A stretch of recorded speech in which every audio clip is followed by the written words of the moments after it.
Hey, you guys, welcome back to the channel. My name is Steven, accompanied by Queen Taylor. I know that tomorrow is Guy Fawkes Day. Remember the 5th of November. I think there's more to that, but that's the only part I know. So that's tomorrow. So we are checking out 3 videos regarding Guy Fawkes. So the first one is the history of, and then we are doing a video that is kind of the common bonfire night in the UK. And then we are also doing the most dangerous Guy Fawkes celebration. I think it's very interesting because I have no idea about bonfire night, the celebration of it. The November 5th of November thing. For some reason, I always thought that was Jack the Ripper. Like I had no idea it was Guy Fawkes. So I'm glad that we're doing the historic piece to it. Because this is all new to me, you guys. I have no idea. So, anyways, thank you guys so much for watching. And let's hop on over the video and let's get started. The light of the true faith is fading. Heretics have taken our country. Nothing but a pack of fools and cowards. They shall receive a terrible blow this Parliament. And yet they shall not see who hurts them. Our message is clear. A dangerous disease requires a desperate remedy. For we shall give them something to remember. Remember, the 5th of November. Gunpowder, treason, and plot.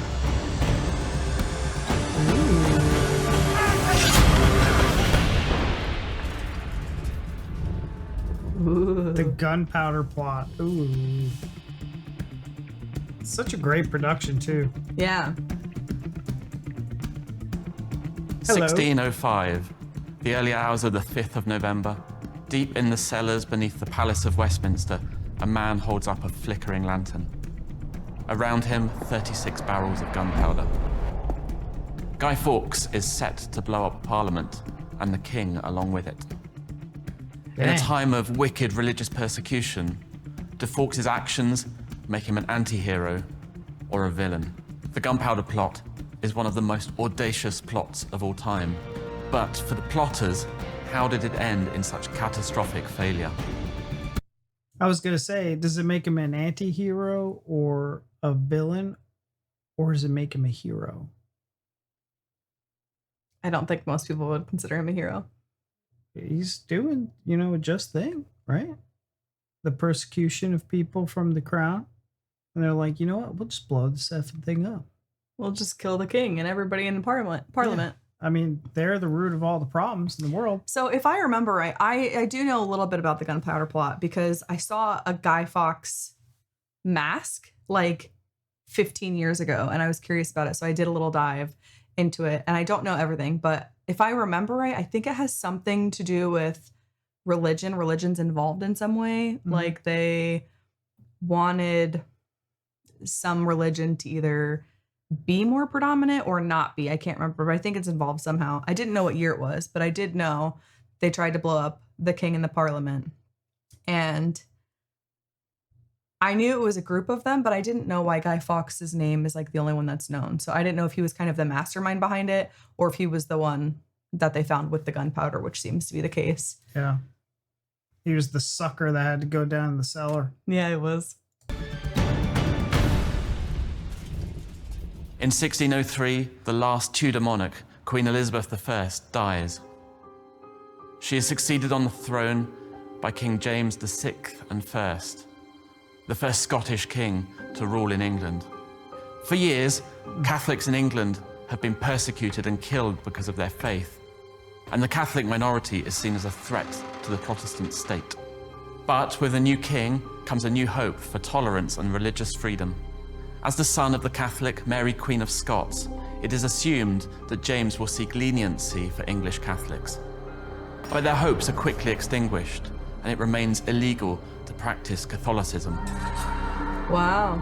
Against this background, a small number of Catholics are becoming increasingly radical, disappointed by the state's failure to give them back the freedom they hope for to worship in their own way. Catholics in England feel abandoned. Interesting. Today, it's Guy Fawkes who we associate with the gunpowder plot, but the mastermind was Robert Catesby. Ooh. Catesby is young, charismatic, and utterly devoted to the cause. Around him, he assembles a team of like-minded, disillusioned Catholics, ready to stand up for their beliefs. On Sunday, 20th of May, 1604, 5 men, the inner circle of plotters, meet together at the Duck and Drake Inn. Catesby, Thomas Winter, John Wright, Thomas Percy, and, of course, Guy Fawkes. Catesby persuades them that the time for submission is over. He So states, intense. the nature of the Disease requires so sharp a remedy. For these men, the English Protestant state can only be brought to account through violence. And so, the gunpowder plot is born. Catesby and his band of plotters hatch an audacious plan to blow up the House of Lords on the state opening of Parliament. In attendance will be the King, members of the royal family, and all the chief ministers. The plotters begin to act. In a vault beneath the House of Lords, they assemble 36 barrels of gunpowder, enough to create a devastating explosion. To avoid detection, the gunpowder is ferried by boat across the River Thames at night.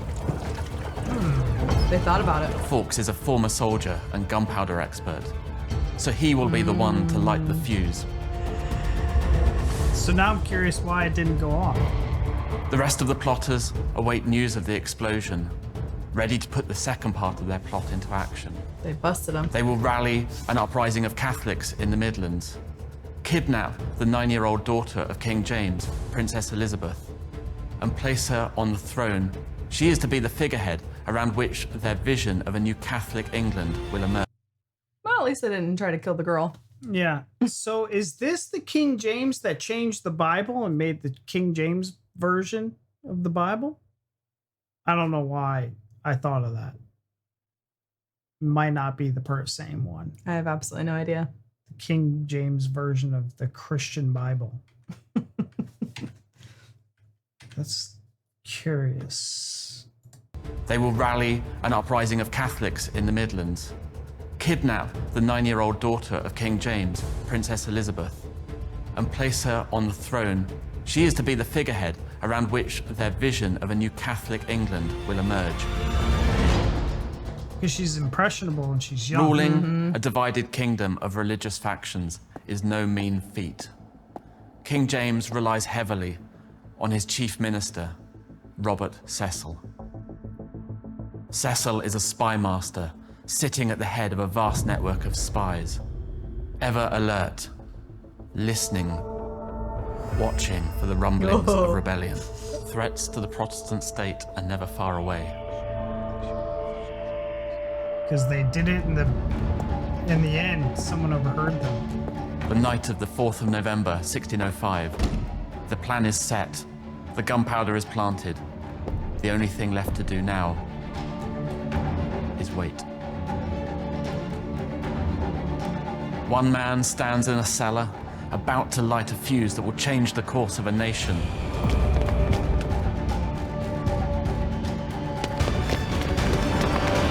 The fuse is never lit. Guy Fawkes is caught with a lantern, a fuse, and enough gunpowder to cause an explosion that would have destroyed everything within 200 feet. Fawkes is arrested and dragged to the Tower of London for interrogation. He gives the name John Johnson so as not to betray his fellow plotters. Fawkes is even taken in front of the king, and he tells King James, "I wish to blow the Scottish king and all of his Scottish lords back to Scotland." But how did this plot come so close to succeeding, only to fail at the final hour? The Loose answer to this lips. question lies in an anonymous message. Oh. The Monteagle letter, a note allegedly sent to Lord Monteagle on the 26th of October. It warned Monteagle to stay away from the state opening of Parliament. Really? The note read, "They shall receive a terrible blow this Parliament, and yet they shall not see who hurts them." On receiving the letter, Monteagle took it straight to Robert Cecil. But it was supposedly King James himself who recognised the threat and ordered a thorough search of Parliament. It was there that they found Guy Fawkes, the fuse in his hand. But who was it who sent the letter to Monteagle, and why? This remains one of the biggest mysteries in English history. No, I want to know. The most likely candidate is Francis Tresham, brother-in-law to the Catholic Lord Monteagle. It seems natural that Tresham might have wanted to keep him safe. Or some historians think that Monteagle might have written the letter himself, following a verbal confession from Tresham. Perhaps this was Monteagle's way of revealing the plot to the authorities without implicating himself in it. There's another theory. Perhaps Robert Cecil wrote the letter himself, having learnt of the plot's existence. Cecil could have used the letter as a trap with which to catch the plotters. But it's a theory that's largely discounted by historians. Why would he need the letter to catch them in a trap, though? He just says, "We heard about it," and you go down there. Yeah. Like, is that just proof? That doesn't make sense. But it's a theory that's largely discounted by historians. It's Catesby largely heard news of the letter, and yet he sees no threat in the existence of a warning letter and decides to push on with the plan. Oh. He's too eager. It's the morning of the 8th of November, 3 days after the plot has been discovered. We'll still try it. With Guy Fawkes imprisoned in the Tower, the remaining plotters attempt to rally their Catholic rebellion in the Midlands. But their attempt fails. They're ambushed, outgunned, and surrounded. Along with other more recent recruits to the plot, Catesby, Percy, John and Christopher Wright, and Thomas Winter are the only core plotters left for the final stand. They have barricaded themselves in at Holbeach House on the Staffordshire border. And in a final act of defiance, they prepare to defend the house until the last.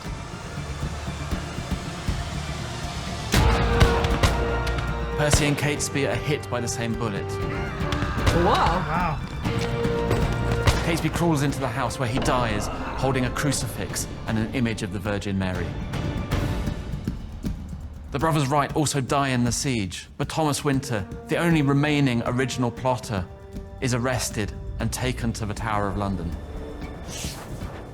Back at the Tower, Fawkes' interrogation soon turns to torture. Fawkes boldly refuses to give up his fellow plotters, adamant that he acted alone. King James declares the gentler tortures are to be used first, and then, by degrees, to the worst. Oh. Fawkes' spirit may not have been broken by the torture, but his body certainly was. We can see from his signature, before and after his interrogation, which goes from confident and decisive to a shaken blur of ink on paper. Jeez. By the end, his testimony is no longer needed to name his fellow plotters. They are all dead or captured. The plot had failed. On the 31st of January, 1606, Guy Fawkes is executed at Westminster. Fawkes is hanged, drawn, and quartered. Oh. In all, 9 men are executed. He and his fellow plotters are immediately presented as violent and murderous villains by the Protestant state. It's true to say that this small band of radical plotters did not have widespread Catholic support. Were Catesby and his fellow plotters' beliefs just too extreme for the majority of Catholics? Was this the reason the plot was doomed to fail? I would say so. After the plot was foiled, persecution continues, and the Protestant state cracks down further on the civil liberties of Catholics. Yeah, you just... Today, the worse. character of Guy Yeah. Fawkes has become a global anti-establishment figurehead. Yeah, that's the one. But was he a villain or an anti-hero? The gunpowder plot is remembered and commemorated differently by succeeding generations, each using it to represent their own political and cultural agendas. Were the plotters pushed to desperation by religious persecution from an intolerant state? Or were they radical extremists, too blinded by their own beliefs to see a better path to freedom? And who was behind the mysterious letter that led to the unraveling of the most daring plot of all time?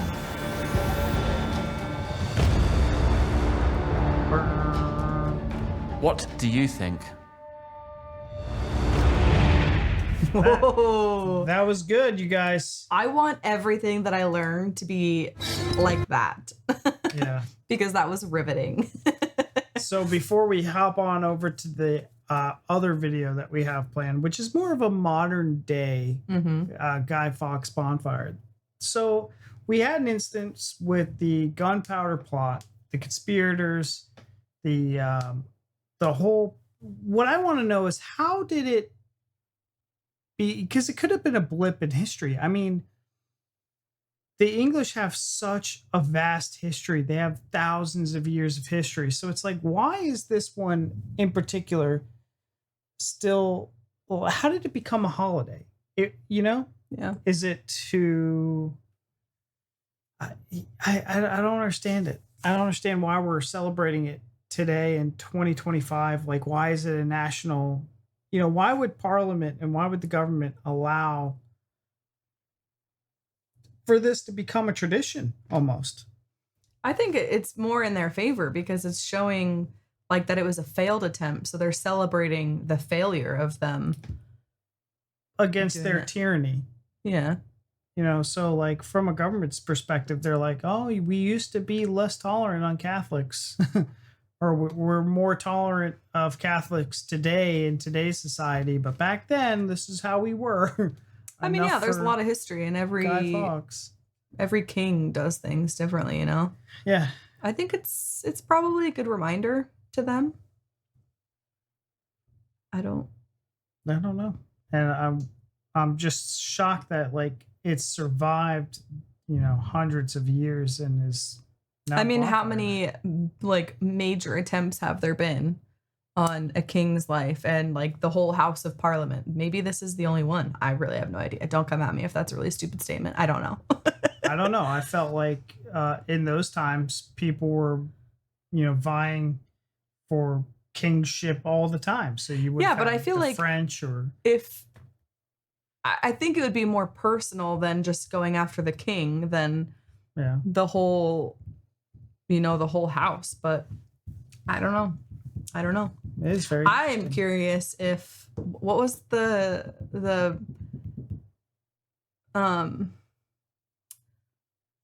frick words, the guy that was like Thomas Winter. decided the whole thing, that planned the whole thing, Robert. Yeah.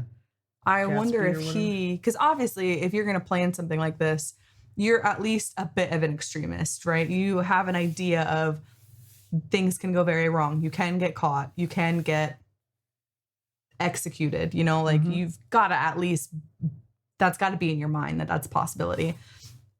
So he clearly knew that. Yeah. So I wonder if he, as he was dying, was like, Maybe I pushed it too far. no, I'm thinking maybe he was upset if he had heard that, Guy Fawkes was the one that everyone was talking about, that like it wasn't his name that was his known legacy. from it. Yeah, Yeah. like his legacy. Yeah, exactly. I'm sure at the time he wasn't thinking about his legacy. I'm sure Guy Fawkes and all of them had no idea that this would transform into something. So big. Yeah, Big. that's true. It was just a few days later. I actually thought that they had all been busted the same day and they were all executed. So that was new information. That was fun. And again, with the whole tradition, setting traditions and making this like a phenomenon that's been going on for years as a celebration, it failed. Like, I feel like it would have made a bigger impact if it was successful. You know what I mean? Like a successful terrorist attack, right? But it failed and it still was able to go through the course of and the test of time to stay relevant in today's modern age. Yeah. Because like, for instance, I'll tell you what, we had the Twin Towers go down, right? 9/11. We all remember 9/11, but no one remembers the Pentagon getting a plane crashing into it. you know, a plane coming after the I mean, I Pentagon. think they do. I think it just wasn't like comparatively Well, that's what I mean. as big as the Twin Towers. It could have been if it hit. And I think that's my point is this. Like, if the Twin Towers were never hit, right? It was a failed plot. Would it have been a national holiday? I don't know.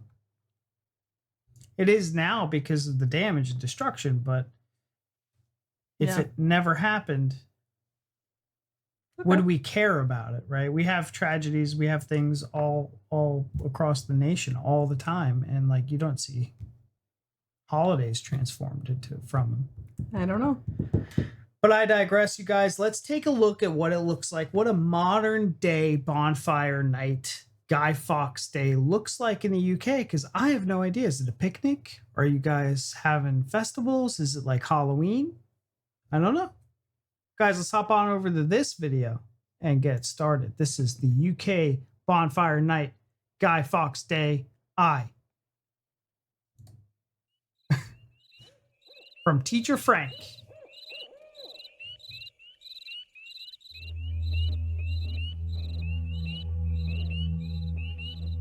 Remember, the 5th of November. Guy Fawkes Day. Good job. Yeah.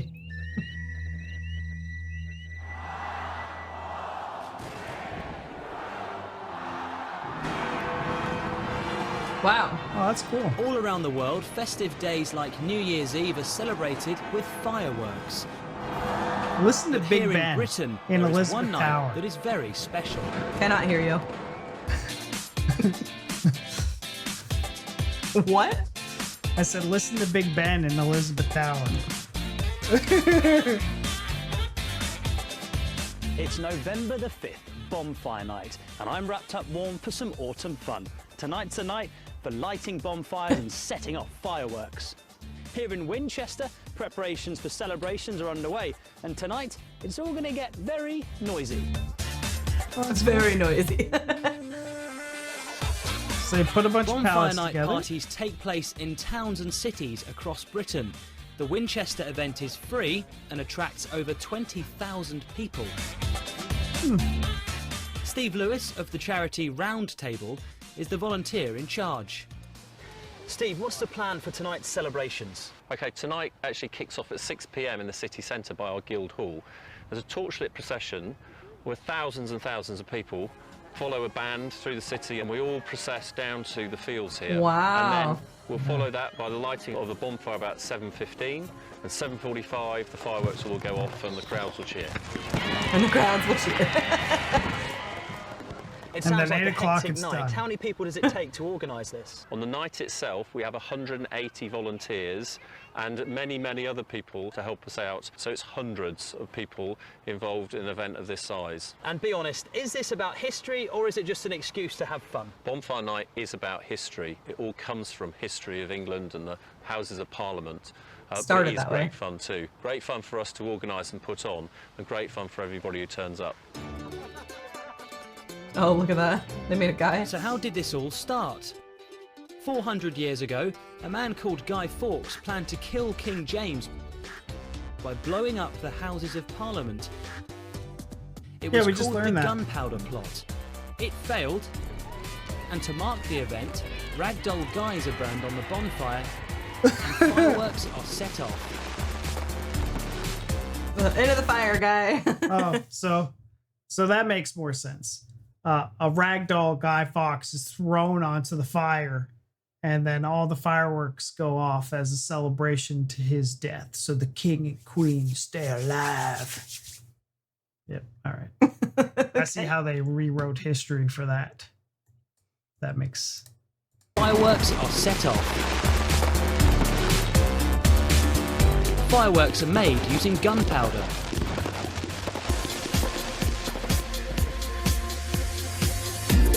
Scary. Leon's probably got the best job in the world. He lets off fireworks for a living. Leon, talk me through this. I'm loving the random, like, let's off fireworks. Best job in the world. It's funny. In the world, he lets off fireworks for a living. Leon, talk me through the sort of display you're going to put on. There's about 4,000 fireworks, which all create different effects. Some will go up and go bang. Some will spin up there. Some with crackle. There's whistles.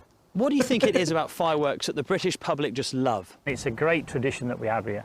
You know, if it wasn't for Guy Fawkes, we wouldn't be stood here today. You know, it's a great. I love tradition. It's 6 o'clock and time for me to join the procession. Clever and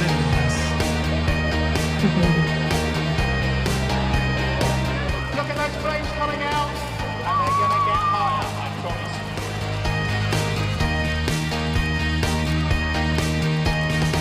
Okay, it's almost time for the fireworks now.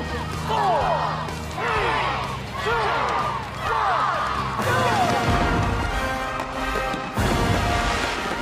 Okay.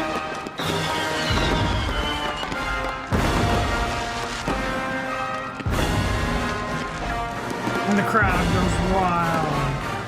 Well, I thought that was fantastic. But what did the public think?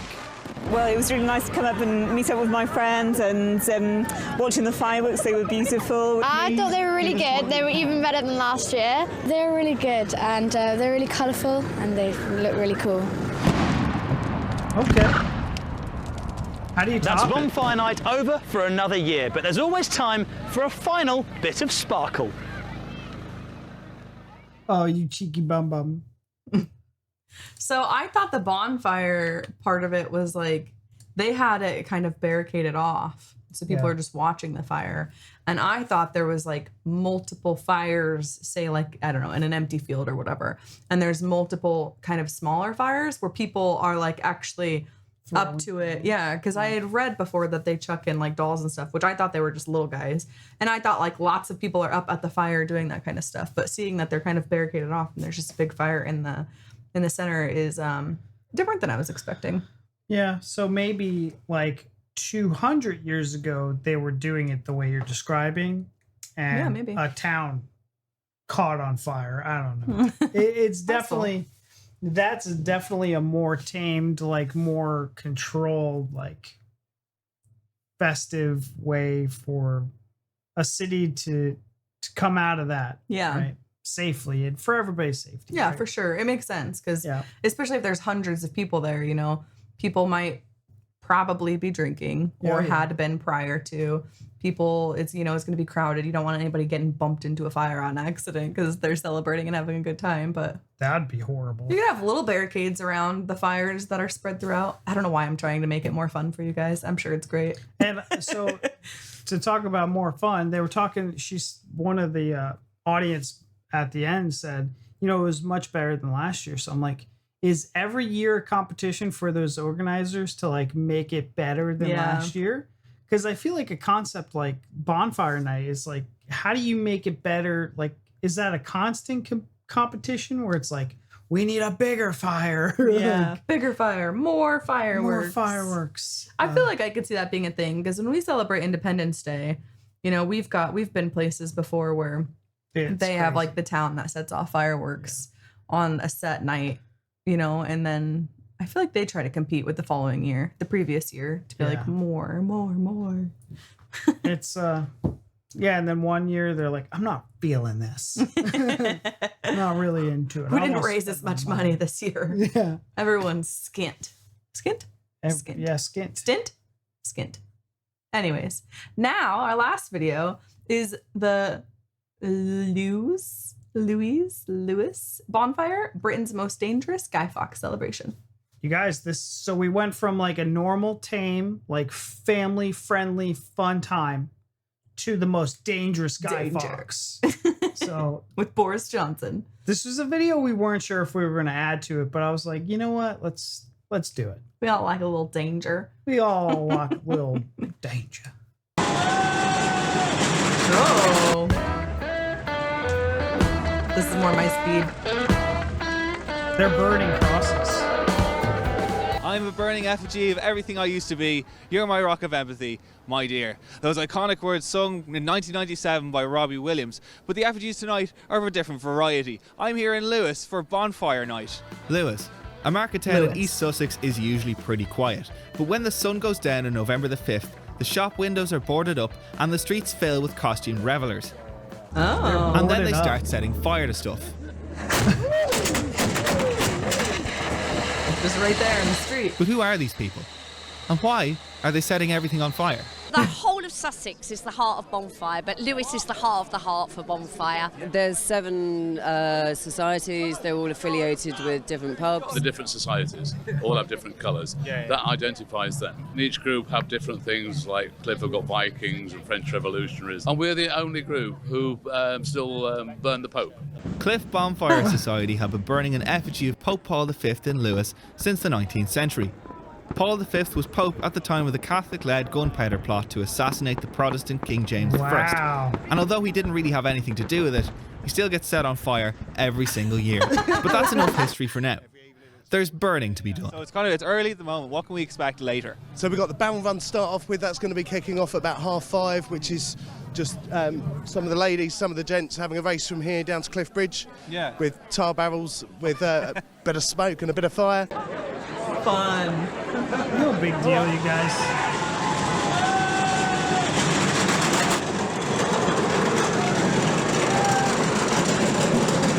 What if you're a bystander and your coat just catches on know. I'm like, now I see why the other people barricaded off a bit further. Yeah. So that was what was it, Winchester, or where they were at in the first video? Yeah. And this is Lewes. Lewes, yeah. Lewes. Suffolk. 2 different towns, you guys. Yeah, that's true. Clearly. And then we carry the crosses down representing the 17 Protestant martyrs.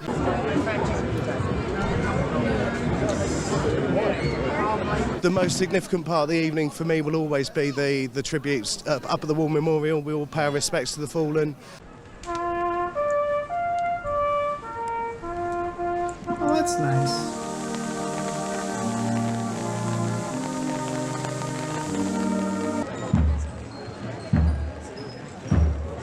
See, if I had to go to one of these, I'd want to go to this town. Yeah, this would be sick. Behind me here is a procession for the Cliff Bonfire Society, and they're going to go over to their bonfire site soon. But earlier on, they had 17 flaming crosses, which may seem like a bit of a cause for concern for most people. But these crosses are for the Protestant martyrs that were murdered by Mary I in what was the largest bonfire of people in the history of England. So there is a reason for all of this. Interesting. And then we were on to the pièce de résistance, the highlight of the evening for many. The bonfire.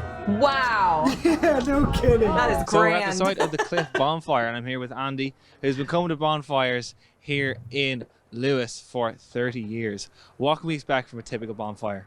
Well, a lot of heat and the effigies, political and otherwise, which has been in a social scenario and needs to be addressed. No prizes for guessing who is the biggest effigy of the night. Oh, Boris Johnson. Flaming torches were hurled to light the bonfire. Oh my gosh. And the guillotine. Yeah. But across the way, lit fireworks were being flung at a man on a podium.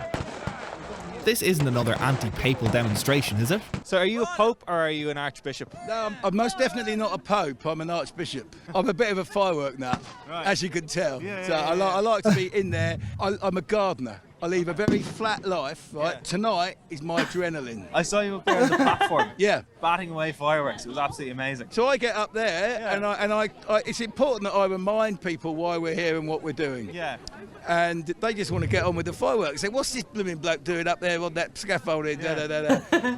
But it's it's an old tradition. It's gone on for years, you know. Yeah. And it's an absolute privilege to be up there and have fireworks thrown at me. Okay. Poor guy. He's doing it for his country. So there you have it. That is the end of Lewes Bonfire Night. Bonfire. They had about 4 or 5 effigies there. The Jacob Rees-Mogg, the Boris Johnson. They had the Pope looking like he did the most fire DJ set of 2019. It was absolutely amazing. I've never seen so many fireworks, and I'm kind of freaked out by it. But it's class. It is a lot. That is insane. It is kind of crazy. Yeah, I definitely think if you are to attend as, well, I am just at a loss for words today. Yeah? If you were going to attend one of these bonfire guys. Yeah. As a visitor. Yeah. Not the word I'm As a looking foreigner. for. Foreigner. There we go. Thank you. Yeah. This is the one that you want to go to. You're just really going to experience all in. It's like a go big or go home. And this would be really cool. Like, I'm just going to get with my friends, lock arms with them, and be like, okay, take me on this adventure. Yeah. To your culture of fire. Baptize me in fire. I definitely think it's really cool. I'm trying to think of something more equivalent, and really the only thing I've got is our Independence Day that might be somewhat equivalent. Yeah. But obviously there's two different meanings, but it's just the way it's celebrated. Yeah. With the fireworks and stuff. The 4th of July is another one that boasts for a lot of fireworks. Nothing's burning. Or what is it? The New Year's. New Year's. There you go. I said the 4th of July. You did. Sorry. I was like, I'm so confused right now. You just said that just by its other New name. Year's. I meant New Year's as well. Yeah, So 4th of two July celebrations that we have over the year that kind of has to do with fireworks. Yeah. Nothing to do with burning anything literally ever. No. I mean, people have bonfires, but like Sure. just for regular, not for, there's no type of like holiday or celebration. Yeah, no occasion. So this is really fun, and it's fun I'm curious to see like what else is out there. Yeah, it's unique. I mean, coming from a country that is obviously much younger. Yeah. We don't really have the kind of history. So it's really fascinating to see these types of things and why they are what they are and how they're celebrated and all that kind of stuff. So yeah, I was excited to learn more about this because, like I said, I did know some about Guy Fawkes, the gunpowder plot, and Bonfire Night. But there was a lot here that I didn't know, and it was fascinating getting to see some of it. I think it'd be fun to experience. And shame on me, but I didn't realize that the Guy Fawkes mask was from V for Vendetta. V for Vendetta. Yeah. Believe it or not, that video or that movie came out 25 years ago now. It's kind of crazy to think about that, right? Like, it blows my mind that it's already like 20 years old. But anyways, I digress. It's an old movie. I'm old now thinking about that because I remember when it came out. It was like in the early 2000s, right? I don't know. I never watched it. I know of the movie, but I have no idea anything about it. I just knew the mask was involved. It's different, but yeah, I knew that was the mask. I now know that that's what the correlation, because I was like, oh, that's just a sick V for Vendetta mask. I didn't know it was Guy Fawkes, but we both learned. We both learned something. It's super cool. I would love to be able to experience it at one point in my life. I'd like to go to a football game at one point in my life. You know, like there's some bucket list things that we've added. Maybe next year. Guys, add if there's any other celebrations or any kind of traditions that are unique to either your region or the UK. Share it down below. I'd love to hear about it. Also, wherever you are from, let us know what your town celebration is like, celebrating Guy Fawkes Night and Bonfire Night. And do you guys participate in Bonfire Night? Yes. I mean, I don't know. I feel like there's a few New Year's and there's a few, holidays where I'm just not into it. It's happened. Yeah, it's true. But all right, you guys, that's our time. Thank you so much for watching. Subscribe if you like the video, give it a like, and we'll see you in the next one. Bye.